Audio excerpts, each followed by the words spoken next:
Hey everybody, welcome to Facility Talk with the Froelich brothers. I'm Scott Froelich, and this podcast is all about diving into the world of facility management, property maintenance, and the strategies that keep buildings running smoothly. So our goal is to bring you practical insights from industry experts to help you navigate challenges, improve efficiencies, and optimize building performance. So today, I'm thrilled to have Melanie Wallace, and she's an executive director at Barton Nashville on the show today. So we'll be discussing her experience in facility management, some of the biggest challenges that she's facing, and the solutions that she's driving success in the industry. So let's get started. So to kick things off, Melanie, can you tell us a little bit about your company, about your role? What does like a typical day look like for you? Absolutely. So, of course, I work for Good Works Unlimited. That's who actually owns Barton House. So, Good Works has about 26 communities in Tennessee and Kentucky, and they don't plan to go outside of Tennessee and Kentucky. They're a faith based community or organization. Um, I've actually been in senior housing. Gosh, it's been 25 years. I started in 2000. So, this is pretty much all I've ever done that I pretty much have a passion about. Day to day here is this is a standalone memory care. So that's all we do is dementia. So in order for a resident to move in here, they have to have a dementia diagnosis. Our house has been in the Bellevue community, I guess, 25 years now. Fantastic. Well, good for you. I mean, listen, 25 years is a heck of a run. Don't want to ask you your age. That wouldn't be appropriate, but you look like you've got a good runway left in servicing this industry and, good for the residences at your community and people like you that have been in the industry this long, because it really is such an important role. As you know, we're seeing, I think, roughly about 15,000 new seniors a day going into, some type of housing assistance. And, the memory care, like the other categories in senior housing is so important. So one, kudos to you for, being a leader in the industry and the tenure that you've put in so far. Appreciate you sharing that background on yourself. So when you think about facility management, what are some of the biggest trends or maybe some of the biggest changes you've seen over the past 25 years? It's been a lot. I remember when I started back in 2000, uh, assisted living, it used to be where you would just have to help a resident put on a sweater because they couldn't put their arm back around or something like Yeah. that. But now, assisted living is almost pseudo skilled care nursing home. So that in just 25 years is huge. Just knowing that a lot of times because the age old thing, a lot of people don't want to put their loved ones in a nursing home because a lot of them have a bad reputation. Assisted livings are huge. So we're getting people that are aging in place. So pretty much they come in, walking, talking, and as they progress, they're able to stay in assisted living with a little extra eyes on them, with hospice services and things like that if they meet if they meet the parameters of hospice. But yeah, Okay. Interesting. Yeah, a lot has changed over the past 25 years. Technology obviously is a big part of what's changed since, 2000 when you started in the industry. Looking ahead and kind of looking at what some of your biggest goals are for the next few years, are there any particular challenges that you're looking to overcome? that's another good question that has a lot of answers. But I think in my organization, or I guess you would say in my community, dealing with memory care, um, the biggest challenge is helping families understand dementia. They come in just don't have a clue, or they're really having a hard time as a caregiver, understanding why their mother, their father, their sister, brother, or significant other acting in certain ways. So our solution is, of course, is a monthly support group. And I tell them to come, of course. I have books I give them and different things like that, but more so to know that they're not alone and to come in and see the other people going through what they're going through and to be able to talk about it and to see that, it's just normal behavior related to dementia and that it's okay. Yeah, I'm sure you see a big, vast type of um, families and concerns and questions and things that you have to overcome on a daily basis when it comes to care and comfort. Um, and those challenges probably aren't going to ever leave us. Have you seen anywhere that technology has supported you in how things have been changing with, managing some of the obstacles? Well, not so much with dementia, but I guess I would say so much with regard, especially during COVID. Yeah, I guess technology, so that when they weren't able to come into the community to have technology and still be able to talk to their family.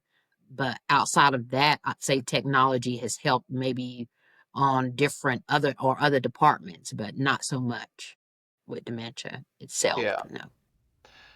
So I guess shifting to, we're talking about the care of your residences and, the challenges within that and working with the families.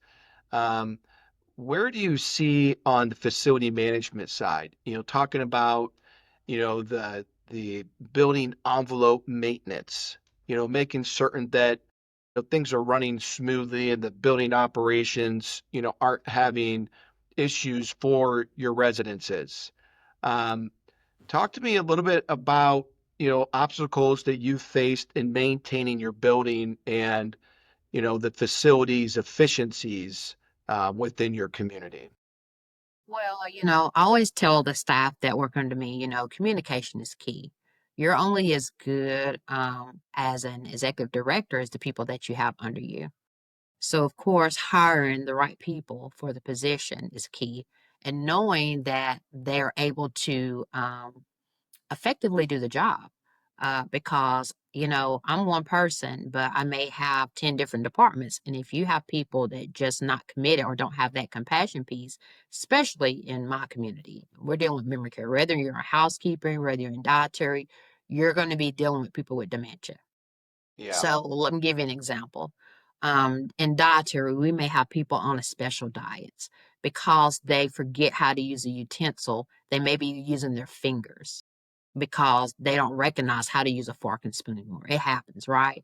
So you got to have a special diet for those people. So if we're having, um, let's say, meatloaf and mashed potatoes, you can't give that to a finger food person. You're going to have to think of something that if they look and see to the side that someone's having meatloaf and I want it, you got to think about, well, let's give them potato wedges. So just having someone in that kitchen that can understand that piece is because it's a dignity piece. You don't want them putting their hands all in mashed potatoes and trying to eat them, right, right? right. They could do it and probably be okay, but it's a dignity piece.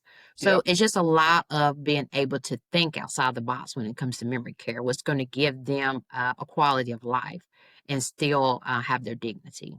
yeah. So, like I said, it's all about knowing what they're coming into and what is expected, and it helps run a very I guess say have a good reputation in the community because you know that you go to Barton House, they understand people with dementia. Right. Okay. Very good.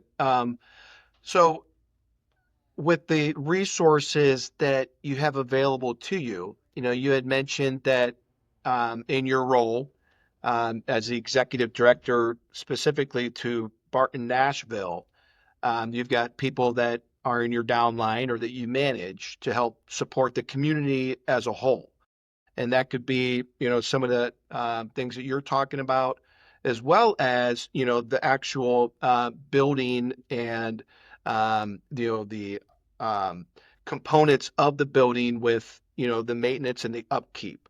So does your staff, the kind of resources at your community, do you guys have a maintenance coordinator or do you have personnel that are helping you and making certain that your residences are safe with, you know, timeliness on needs that come up like if there's leaks in windows or you got parking lot issues or roofing issues, are there people in your team as a resource to the community?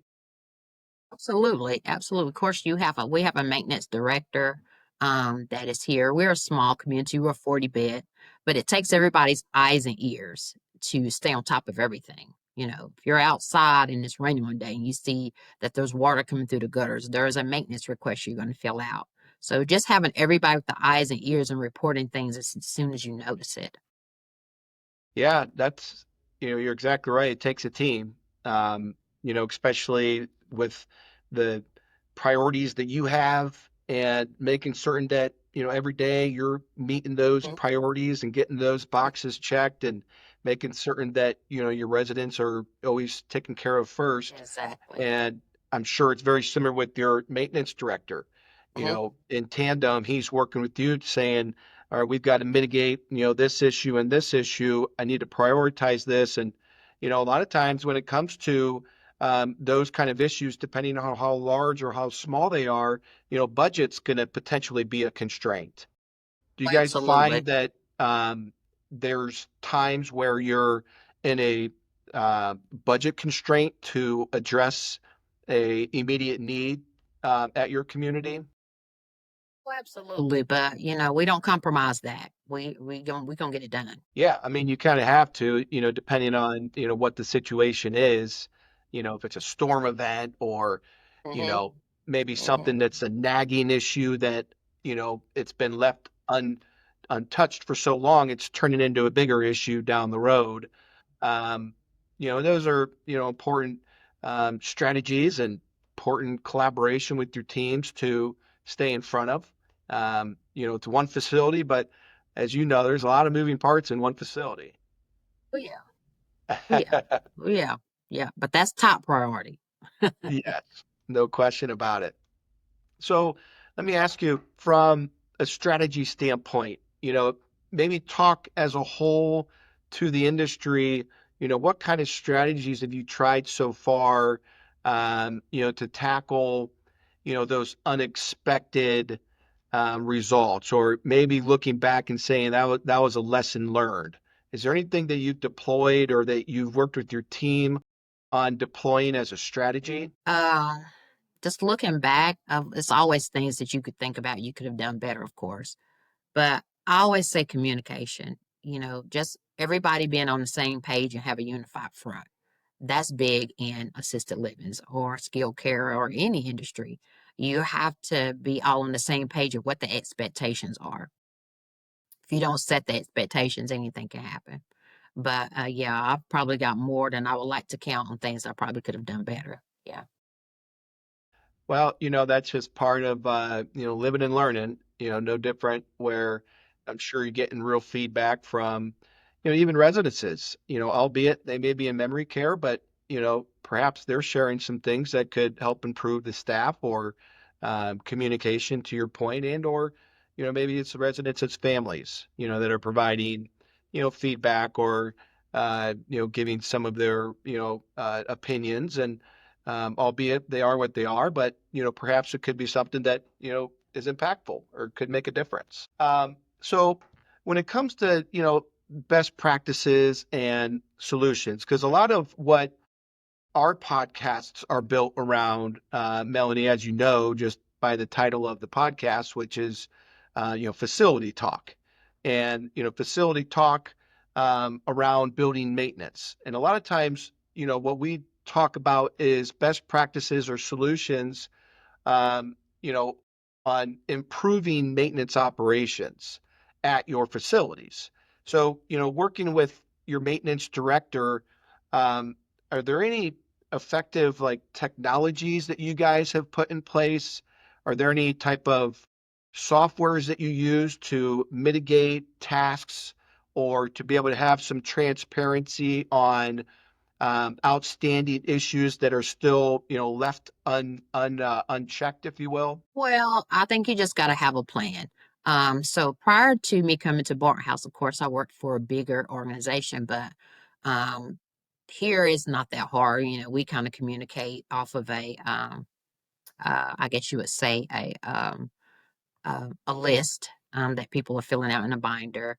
But before, I mean, we work with places like direct supply measure. I get it right. Yeah. The Yep. tails.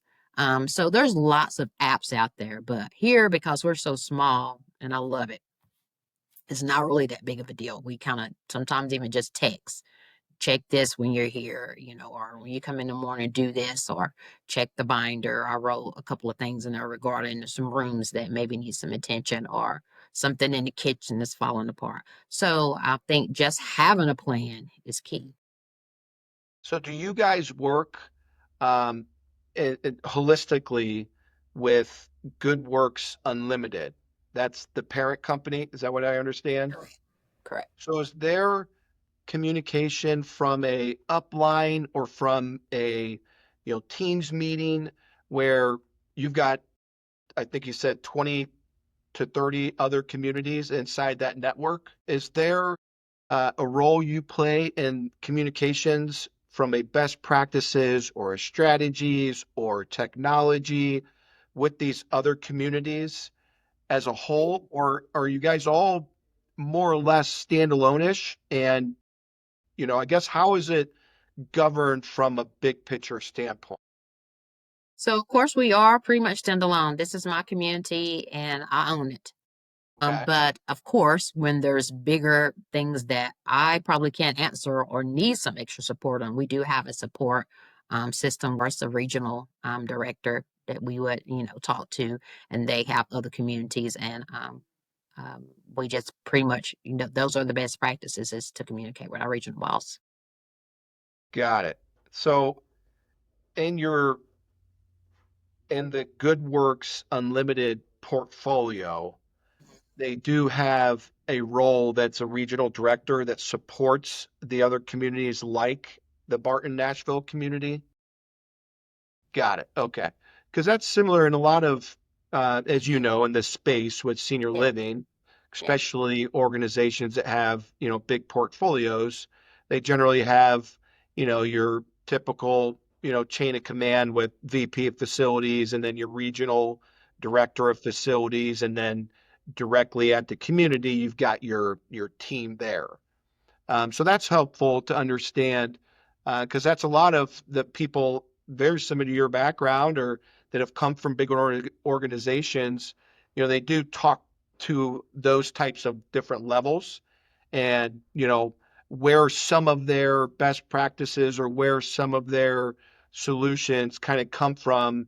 It almost manifestates into the companies doing it this way and these different branches or communities are doing it this way like Mhm. the other ones. So I didn't know if there was kind of a uniformed approach, but it sounds like you guys are, you're running the community as the executive director with your 25 years of being in the industry.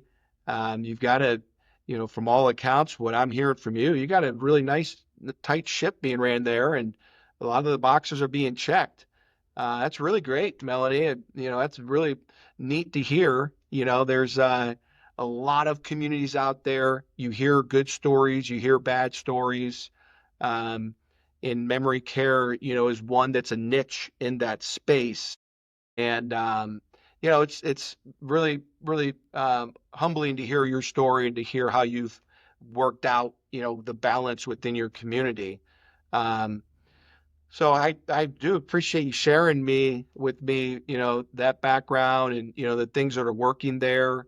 Um, do you have anything else you'd like to share with our audience, specifically to maybe any cost efficiency savings, maybe any insights on other impacts that you're doing that other communities could take away from? I say just, just training. Well, that's something that is ongoing, training in every department, different topics each month, because, you constantly have to have that in your staff face because people forget. And not only that, people don't retain but probably 10% of it. So you got to constantly train. You got to be constantly talking about expectations. With training, especially in my world, dementia, different types of dementia, why people act in certain ways. And It's just constant training. Even for me, it's like I feel like sometimes I'm repeating myself, but that's okay. Yeah. You got to do it. You got to do it. No, that's really good. How often are you doing formal trainings? Is it grouped into, different departments at your community? Are you doing large group trainings? Is it all of the above? Maybe touch a little bit on how you train your community. That's a good question. So, different communities require different things. Our staff here for the caregivers, anyway, they work 12-hour shifts. So, of course, once a month, we have an all staff meeting slash in service. So, I basically have a long day that day. So, I have three staff meetings in that day: 7 a.m., 1 p.m., and 7 p.m. That way, no one has an excuse why they can't attend. So, we get everybody and we get it all done at once a month. Wow. Good for you. That's a lot to ramble up, when people have different schedules and those are long shifts, to your point. Yeah. Um, that's good. I mean, you got to do it. You know, Yeah. Part of what I find at other communities is, turnover everywhere is a little bit different, but it seems like turnover has been kind of one of the bigger challenges that people bring up in this podcast from a personnel standpoint. Talk to me a little bit about turnover at your community and the challenges of hiring the right people, if you could touch on that. That's another good question. So, yeah, hiring the right people. That's it. Just taking your time and, really going through the applications and following up on their references, and sometimes they'll put some bogus things down like, no, I need a good reference here, following back up with them, they can't give you references, then they're not worth hiring. So that's one of the things that's my niche. So that helps me retain people. And not only that, people like to be trained. They like to be given the tools to be successful. If you don't Right. give them the tools to be successful, a lot of times is why they check out. And not only that, I make clear expectations. This is what we're doing. This is what's expected of you. You can come to me anytime, talk to me. You got challenges. I'm here for you. You're not alone. And don't get me wrong, even sometimes people, they interview well and they get in here and it's like, what happened? And you just got to hold them accountable. So a lot of times, like I say, I don't fire you. You fire yourself. That's a good way to put it. I like that. That could hold true in, every industry, speaking of those, you know, uh, core things you just listed there to have at least put yourself in the best position to be successful with hiring, to check those boxes you just listed. I think that your percent of that hire being successful is going to be greater than other places. And, I haven't heard some of that feedback before. I think the follow up on references is so key, because communities, around the country, and there's so many different senior housing, places that, they get desperate and they've got to fill the position. And, all that does is set you back if it's not done up front the right way. And it sounds like you've really been able to put a lot of time and focus into developing that hiring process and bringing them in and, nurturing them into, a successful employee, for the residences. Mhm, Because mhm. it's got to be a fit, right? Yeah. It's memory care, isn't for everybody. And, somebody that's new into that space, it could be a little bit of a shock, Yeah. you know, to kind of adapt into what it means to give care to that, kind of person. Do you find that people are, um, f- coming into a position like this where they're new and it takes a little bit of hand holding or it takes a little bit of having to sit down and talk through the whys of, the memory care people and how to be patient, things like that? Oh, yes. Oh, yes. But like you said, checking the boxes, we let them know what's expected, what they're going to be doing. And we ask them, do you think that's something you're able to do? Yeah, Yes or no? And they're able to say, well, I may be able to do this, but I've never done this. Well, this is expected of you. So um, we're still interviewing. And if we decide that you're one of our choices, then we'll get back to you. And usually I don't. So that's you got to great. know. You got to know. That's good. And yeah, obviously your gut's going to tell you some things too. Um, I'm sure you've lived through a lot of that, and I'm sure your gut's right a lot more times than it is wrong. And that's a great sense to have. But Yeah. to your point, that takes experience. Being in the Hmm. industry for 25 years, I'm sure you've seen a Hmm. little bit of everything. Yeah. And And I had to learn the hard way, just like most, yep, but then when you get tired of being sick and tired, you figure it out. yep, that's exactly right. That's great. Well, Melanie, it's refreshing to hear how well your community is being ran, from just organizational structure, how you have everything from a communication standpoint being number one, because I couldn't agree more. Communication is key with anything in life. Just Communication anything. is how you're going to be able to get through the tough times and how you're going to be able to, enjoy the good times. And that's, awesome, really, to hear that as the number one thing for you. Training, I'm just kind of listing some of the takeaways from our podcast Hmm. today. Training is, I think, so important. You've really been able to lay that out in a good foundational way.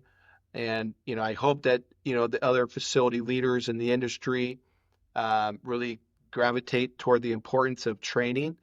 And, it's not just train them once, it's every opportunity that presents itself that can lead to training, whether it be a little pull them aside or you're having your formal monthly meetings. It's so key, to continue to develop and train, your staff to, be a long-term, member of that community. That's really good stuff. I would love to spend, another half hour to an hour and talk through a number of other topics. But I do want to be respectful of your time. I'm very grateful that you were able to come on the podcast today and share some of your insights as a leader in this industry. If there's any other things that maybe you want to um, talk about or anything you want to leave us with, I'd love to give you the floor for a couple more minutes. No, it's been great. This is the first time I've ever done anything like this, Scott. Well, you're a natural. You should sign up for more of them because you have a lot of experience that truly does help the industry. You've probably been to enough trade shows or industry events where maybe you've done some roundtables, things where you're within a room of peers, and that's really kind of what we're trying to develop here in the podcast is, a peer type of, um, leadership role that is talking about the different challenges in facility management and communities and, things that are happening because a lot of things are changing. Technology is a big changer. Artificial intelligence is coming into the world. We're going to see some things there. They're going to change, how operations, how communications, so those are some unknowns that, are right in front of us. And some communities are already, leveraging some of these AI and technology. And, so it's all interesting to hear all sorts of perspectives on, roles like yourself around the country. So, Absolutely. Melanie, I really appreciate you being on here. This has been such a great conversation. I really appreciate your insights, your perspectives on, communication and training and hiring, really stood out to me. And I know our listeners will get a ton of value from it. So thanks again for joining us. And thanks everybody again for listening. If you enjoyed this episode, please be sure to subscribe to Facility Talk for more expert discussions on facility management and building maintenance. And we will see you next time.